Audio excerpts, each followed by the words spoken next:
ओम शांति।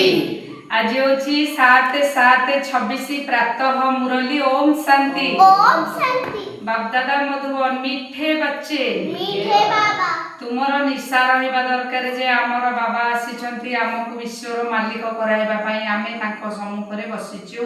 प्रश्न कर्मर गुह्य गति को जानिथिबा पिला माने केउ प्रकार पुरुषार्थ अवश्य करिवे। उत्तर याद रे रहिबार काहेकि ना से माने जानिछंती जे याद रे रहिबा द्वारा ही पुराना हिसाब किताब चुक्त हेबो।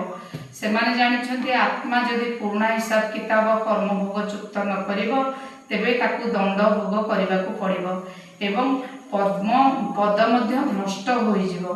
पुनर्जन्म मध्य सेही अनुसार ही हेबो। ओम शांति। ओम शांति। पिला मानकू अपार खुशी रो पारद चढ़ी जाउची जेतेबेले देखुचंती बाप दादा सम्मुख को आसीचंती। एकथा मध्य पिला माने जानिचंती जे 5000 वर्ष परे पुणी थरे शिव बाबा ब्रह्मा का शरीर रे आसीचंती। कोन करिबा पाई पिला मानकर एही निशा चढ़ी रहिची। सबु पिला माने जानिचंती जे स्वर्गर मालिक कराइबा पाई बाबा आसु छथि से आमको योग्य कराउछंती। आमको तम प्रदान रु सत्व प्रदान हेबार जुक्ति गुड़िक बारंबार बताउछंती। ओम शांति। ओम शांति।